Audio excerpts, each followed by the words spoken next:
La pudimos escuchar todos claramente. En esa ocasión, su santidad Juan Pablo II dijo, recordó las palabras de Jesús: no tengan miedo.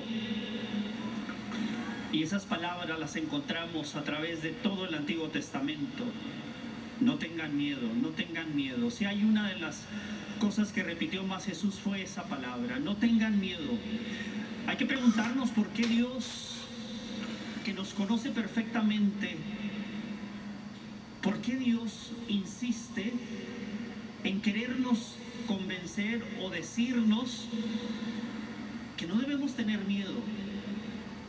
Él, que sabe todas las cosas, sabe que el miedo nos puede privar de muchas cosas. El miedo nos puede privar inclusive de la salvación. El miedo nos puede privar de encontrar la verdadera felicidad y el núcleo dentro de la familia. El miedo nos puede impedir vivir en plenitud. El miedo nos puede privar de las riquezas que el Señor ha venido a mostrarnos. El temor es un ladrón, y por eso es importante que hoy escuchemos la voz de Dios, que nos sigue diciendo: no tengan miedo. Yo no los voy a abandonar.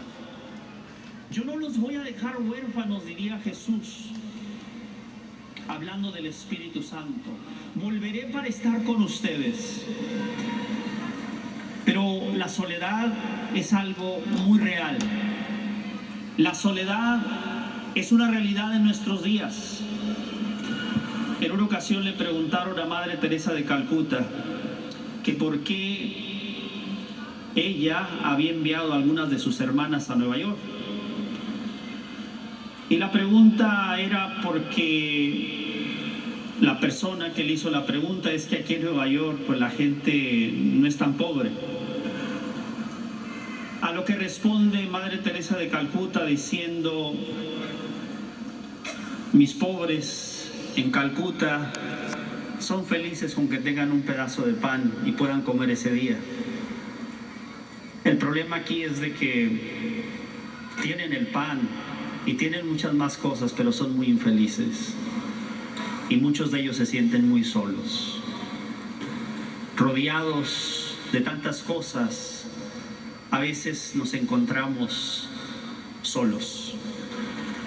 Leí algunos reportes de algunas universidades que hablan del efecto que tiene cuando una persona se siente sola, rodeada de personas también. Y los efectos, pues, no solamente son físicos, son mentales.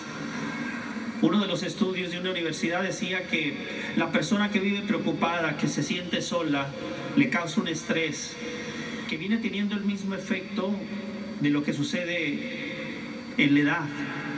En otras palabras, avanzamos en el envejecimiento en la medida que nosotros vivimos bajo ese estrés de la soledad. Otros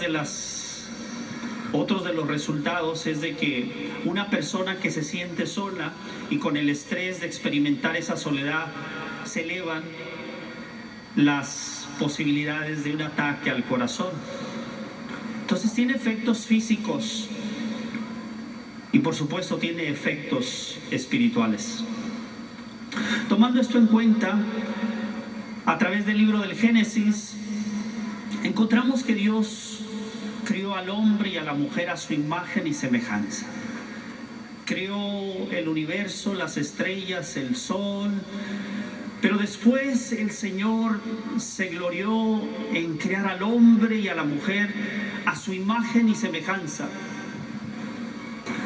Después de que Dios había creado primeramente a Adán, dice que Adán tenía la tarea de estar en el campo, ponerle nombre a los animales. Pero después de un tiempo Dios vio que algo no estaba bien. Y es la primera vez que se dice que Dios vio que el hombre estaba solo y dijo: no es bueno que el hombre esté solo. Dios se da cuenta no porque él no lo sabía, sino porque no lo narra así, de esta manera, la palabra de Dios. Pero Dios ve la soledad de Adán y dice, le tengo que hacer una compañera. Es ahí donde dicen las mujeres, algunas de ellas, dice, nosotros nos hicieron después porque Dios practicó con el hombre. Pero no sé qué tan cierto sean todas esas cosas. Pero la realidad es que Dios concretamente vio la necesidad de Adán. Le faltaba compañía. Creo que desde entonces sabemos que el hombre, la mujer, necesita de experimentar el calor de otras personas. Necesitamos sentirnos amados y necesitamos amar a otros. Eso es lo que conlleva en la relación de unos con otros. Es ese vínculo humano entre unos y otros.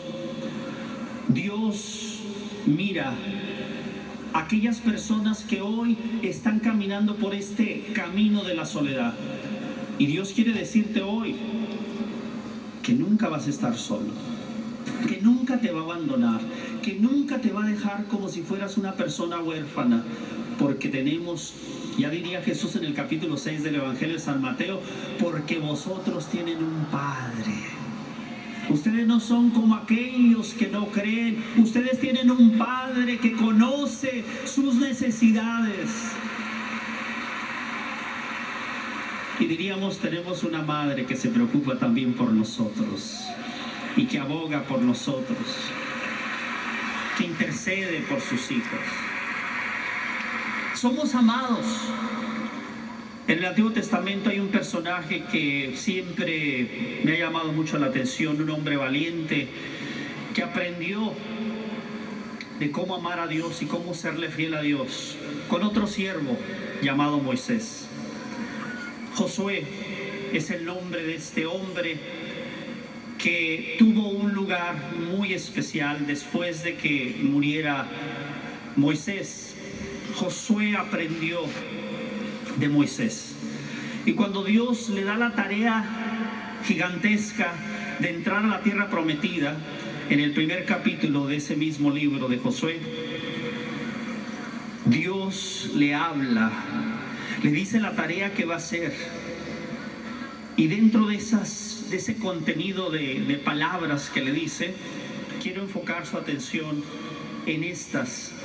Que un padre que ama tanto a sus hijos, le dice, porque quiere asegurarse que ese hijo, que esa hija, sepan que el apoyo, que el respaldo del padre va a estar ahí en todo momento. Después de decirle que él va a repartir las tierras, le dice estas palabras, encontramos en el versículo 5 del primer capítulo. Le dice, nadie te podrá derrotar en toda tu vida. Y yo estaré contigo así como estuve con Moisés, sin dejarte ni abandonarte jamás. Voy a repetir este versículo. Dios hoy también nos lo dice a cada uno de nosotros. Nadie te podrá derrotar en toda tu vida. Yo estaré contigo así como estuve con Moisés, sin dejarte ni abandonarte jamás. Palabra de Dios. Esas palabras son tuyas, hazlas tuyas. Y el Señor me está diciendo que nunca me va a dejar.